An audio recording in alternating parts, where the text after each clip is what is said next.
नमस्कार। खबर ये कि पाकिस्तान ऑक्युपाइड कश्मीर में प्रॉब्लम्स झेल रहा है, वैसी ही प्रॉब्लम्स अब बलूचिस्तान में भी है उसके लिए। वहाँ पे भी रिवोल्ट होता दिख रहा है हमें।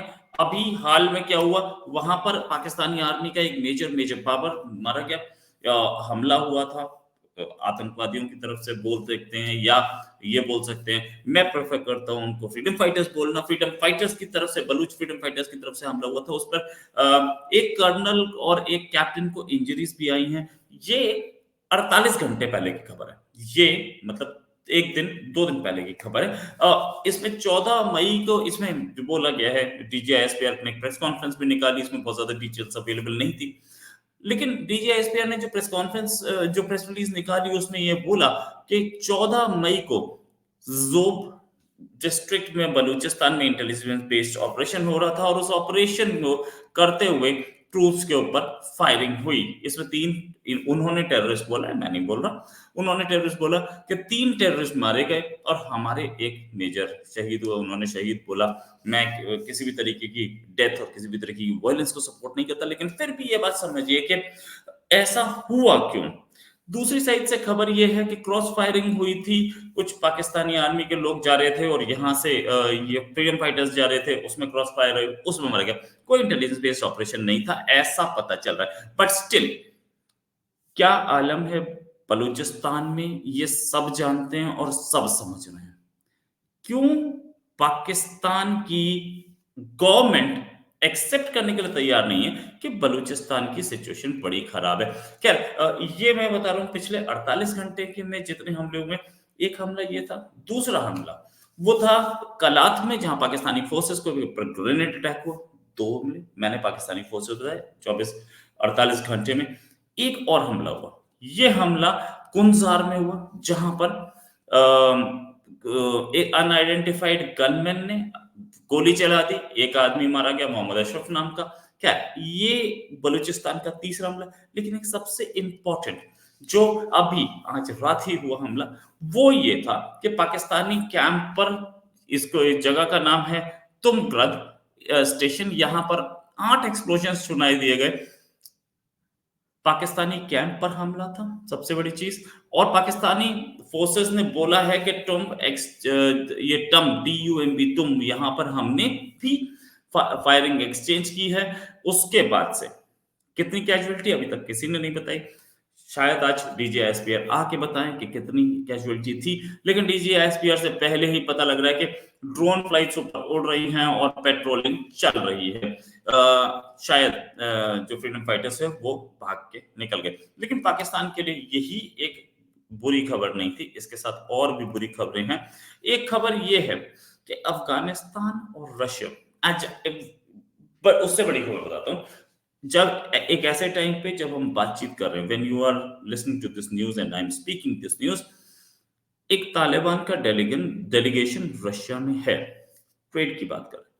पाकिस्तान को ये कतई मंजूर नहीं कि अफगानिस्तान डायरेक्टली किसी कंट्री से बात करे। वो उसी जमाने में जी रहा, जो 1990s का ज़माना था। उस ज़माने में होता ये था कि पाकिस्तान के थ्रू ही तालिबान की सारी की सारी डील्स चलती थी, क्योंकि तालिबान को किसी ने रिकॉग्निशन नहीं दिया था। लेकिन इस बार रिकॉग्निशन चेंज हो रहे हैं। इस बार गेम पलट रहा है। इस बार अमेरिका तालिबान से डायरेक्ट बात कर रहा है। रशिया में तो उधर डेलीगेशन ही पहुंचा हुआ है। इंडिया का डेलीगेशन जाके अब अफगानिस्तान से मिल गया है।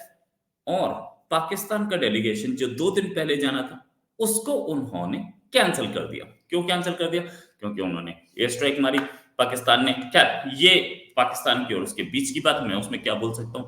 एक चीज ये कि जब से अफगानिस्तान में तालिबान आई, ये 2020 की बात है, तो उस समय दोनों के 2022, उस समय दोनों के बीच में जो ट्रेड था वो $170 मिलियन था, जब तालिबान की गवर्नमेंट आई 2022 में। आज दोनों के बीच में ट्रेड, अब रशिया और अफगानिस्तान के बीच में ट्रेड $1 बिलियन टच कर चुका है। पाकिस्तान के साथ भी इतना ट्रेड नहीं भाई रशिया। क्या पाकिस्तान के साथ ट्रेड है इसका? पाकिस्तान खुद ही $16-17 बिलियन पे चल रहा है। मैंने आज दोपहर में एक दिखाया था वीडियो कि हमारे पास कितना, पाकिस्तान में कितना पैसा आता है, कितना जाता है। ये खबर मैंने आपको दी थी। एक चीज और ये कि यही जो पाकिस्तान अफगानिस्तान का डेलीगेशन गया है, ये जाएगा Russia Islamic world economic forum, जो कि खजान में हो रही है, वहां पर बातचीत करेगा ये। अब इस डेलीगेशन क्या होगा? इस डेलीगेशन में कई और मुस्लिम कंट्रीज आएंगे। पाकिस्तान को कोई पूछता नहीं है, पाकिस्तान की इज्जत भी कितनी है, लेकिन ये international international economic forum, Russia Islamic world economic forum, ये 14 मई को शुरू हुआ, 19 मई तक ये चलेगा। इसमें इंडिया तो नहीं है, ऑफ कोर्स इस्लामिक मामला है, लेकिन बाकी कंट्रीज हैं। और पाकिस्तान की क्या औकात है सबको पता है, तो पाकिस्तान वहां पे ऐसे ही अपना क्या पाकिस्तान की बोलूं। हाँ, एक चीज और ये कि ये जो डेलीगेशन गया है, क्योंकि यूक्रेन में लड़ाई चल रही थी, इसलिए अफगानिस्तान का डेलीगेशन थोड़ा डिले हो गया था। वहां पर कुछ ड्रोन अटैक्स हुए थे, इस वजह से डिले हुआ था। लेकिन ये डेलीगेशन गया और जाके बात की।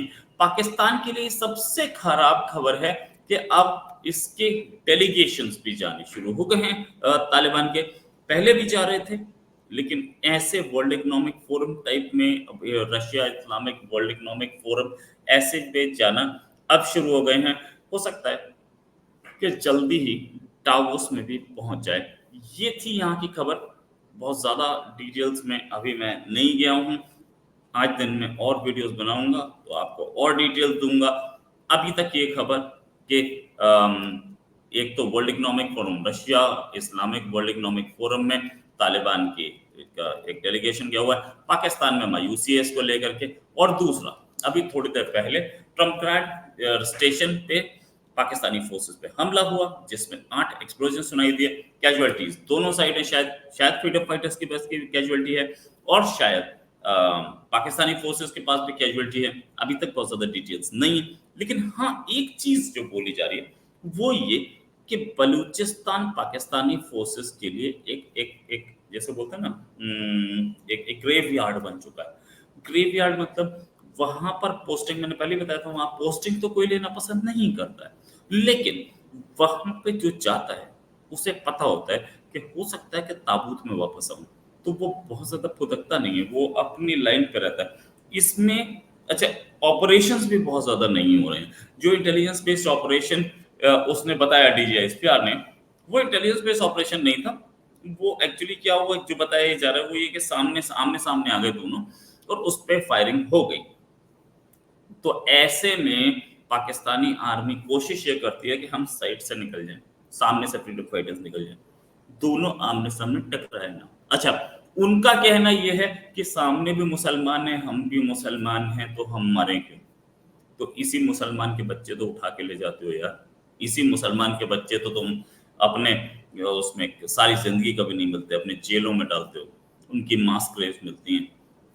ये नहीं रीजन कि मुसलमान है, रीजन ये कि आपको पता है कि बलूच खुद मरेगा, लेकिन तुम्हारे 5 लेके मरेगा। इसी के साथ एक और खबर के हाजिर होंगे। अभी के लिए नमस्कार, धन्यवाद, जय हिंद।